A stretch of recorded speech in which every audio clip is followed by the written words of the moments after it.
श्रील प्रभुपाद ने कई बार अपने प्रवचनों और तात्पर्यों से बताया था कि एक ऐसा समाज जो गायों की हत्या करता है और फिर शांति की उम्मीद लगाता है, वो किसी पागल खाने के कैदी से कम नहीं है।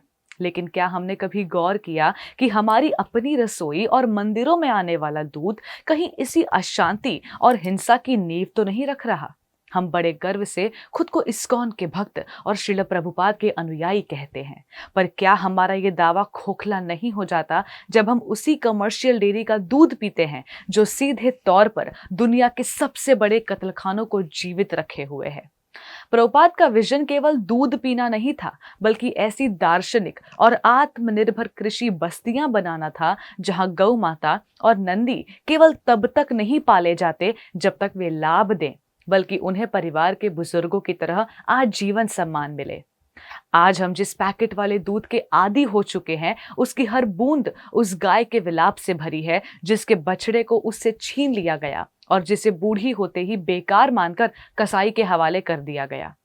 एक भक्त के रूप में अगर हमारी चेतना इस दुख मिश्रित दूध का सेवन कर रही है, तो हम कभी भी उस सूक्ष्म आध्यात्मिक बुद्धि को विकसित ही नहीं कर पाएंगे जो भगवान कृष्ण को समझने के लिए और उनकी भक्ति करने के लिए अनिवार्य होता है।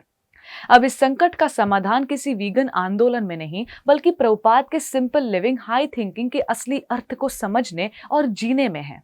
हमें उन औद्योगिक ब्रांड्स को त्याग करना होगा जो गौवंश के लिए साक्षात काल हैं, और अपनी ऊर्जा उन छोटे स्थानीय और एथिकल किसानों की ओर लगानी होगी जो आज भी सनातन पद्धति से गौ सेवा कर रहे हैं।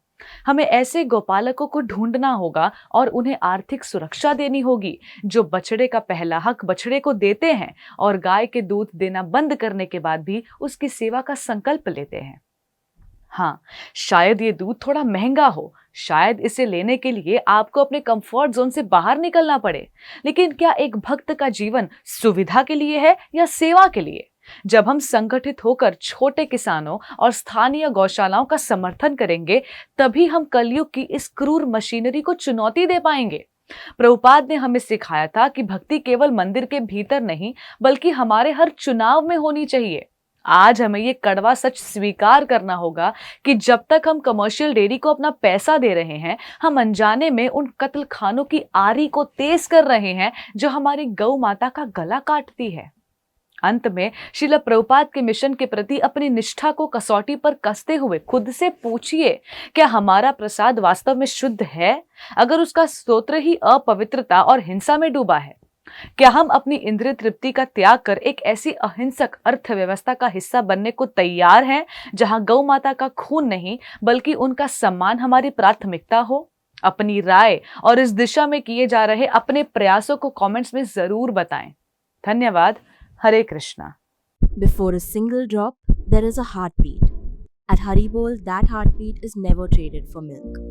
Every cow and bull lives protected lifelong. This is ahimsa. This is kindness. This is devotion. Switch to Haribol Ahimsa A2 Milk. ऐसे ही और भक्तिमय कार्यक्रमों के लिए देखिए हरे कृष्णा टेलीविजन, और इसे प्राप्त करने के लिए आप अपने केबल अथवा DTH ऑपरेटर से संपर्क करें तथा और अधिक जानकारी के लिए आज ही डायल करें 7666 839 839।